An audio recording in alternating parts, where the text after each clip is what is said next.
আজ আমরা আইটিটি ইলেকশনকে সামনে করে সবে দাঁড়িয়েছি। বাংলাদেশ টেক্সটাইল এবং গার্মেন্ট শিল্পে মেইন চালিকা শক্তি হচ্ছে টেক্সটাইল এবং অ্যাপারেল। দেশের রপ্তানি আয়ের 81% এই সেক্টর থেকে আমরা আসলে কন্ট্রিবিউট করি, যেখানে প্রতিনিয়ত প্রায় 10,000-এর মতন বস্ত্র প্রকৌশলী কাজ করছে। তাদের একমাত্র সংগঠন আইটিইটি। এই আইটিটি এই শিল্পের মেইন কারিগর হিসাবে কাজ করছে। বিগত বছরগুলোতে আইটিটির কমিটিগুলো এসছে বিভিন্ন প্রতিকূল অবস্থায় এবং বিভিন্ন কারণে তারা তাদের কাঙ্ক্ষিত লক্ষ্যে পৌঁছতে পারেনি। এই ইনস্টিটিউট অফ টেক্সটাইল টেকনোলজি বাংলাদেশকে একটি সংগঠন নয়, বরং সকল বস্ত্র প্রকৌশলীদের জন্য একটা প্ল্যাটফর্ম হিসেবে দেখা উচিত।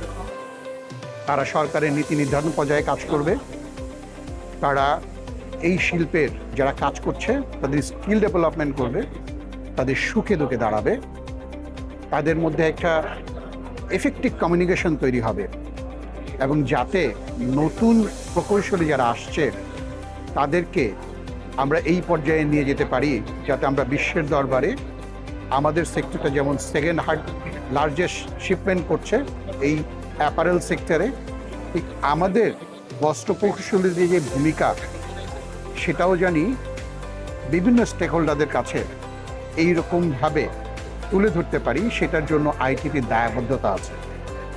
এই দায়বদ্ধতাকে সামনে রেখে এবার আমরা একটা ইয়ং এনার্জেটিক ভিশনারি টিম নিয়ে আসছি, যেই টিমটা এই সেক্টরের জন্য কাজ করবে। আমরা বিভিন্ন সেক্টর থেকে লোক নিয়ে আসছি, বিভিন্ন সেক্টরে স্পেশালাইজড নিয়ে আসছি, যারা আসলে বিভিন্ন সময়ে তাদের কর্মক্ষেত্রে সফলতা দেখিয়েছে, কর্মক্ষেত্রে তাদের উজ্জ্বল ভীষণ দেখিয়েছে এবং তারা যে সত্যিকার অর্থে পারফর্ম করতে পারে সেই ব্যাপারে তারা প্রতিশ্রুতিবদ্ধ।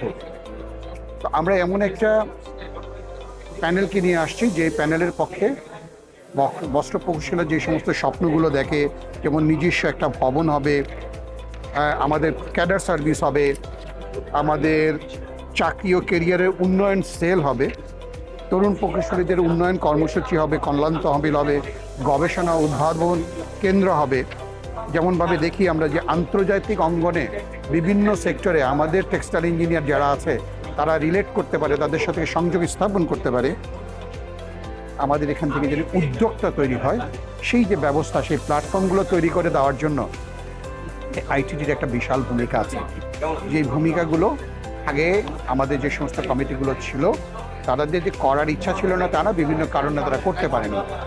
ইনশাআল্লাহ আমরা সেটার একটা রোডম্যাপ নিয়ে আসছি এবং কিভাবে কাজ করব, সেটা জবাবদিহিতামূলক কাজ করব, প্রশাসনকে কীভাবে গতিময় করা যায়, কিভাবে একটা প্রফেশনাল বডি তৈরি করা যায়, এবং ইভেন দো যে সমস্ত আমাদের এক্সপার্টরা আছে, যারা সিনিয়র টেক্সটাইল ইঞ্জিনিয়াররা আছে, তাদেরকে কীভাবে অন্তর্ভুক্ত করে এই প্ল্যাটফর্মটাকে আরও রিচ করা যায়, সেই চিন্তা, সেই রোডম্যাপ, সেই প্রস্তাবনা এবং সেই জিনিসটাকে কর্মে বাস্তবায়ন করে নিয়ে আমরা আসছি। আমাদের পরিকল্পনা শুধু 2 বছরের জন্য না, আমাদের মহাপরিকল্পনা আছে 2040 পর্যন্ত। কারণ আমরা এখন এলজিডি থেকে আমরা এখন স্বল্পোন্নত দেশ থেকে উন্নততর দেশে পদার্পণ করছি। আমাদের জন্য অনেক চ্যালেঞ্জ হয়ে আসছে। এই চ্যালেঞ্জগুলোকে মোকাবেলা করার জন্য যেই ধরনের প্রসিডিওরগুলোতে আমাদের আগাতে হবে, আইটিটিকে আমরা ভবিষ্যতে সেই প্রসেস লাইনে নিয়ে আসবো, সেই সংকল্পের কথা ব্যক্ত করে আমাদের 27 জনকে জয়যুক্ত করবেন সেই কামনা সবার কাছে করে আপনাদের কাছে আমি আমার প্যানেলের পক্ষ থেকে সবাইকে 27 জনকে জয়যুক্ত করার অনুরোধ করে ধন্যবাদ জ্ঞাপন করছি। ধন্যবাদ সবাই।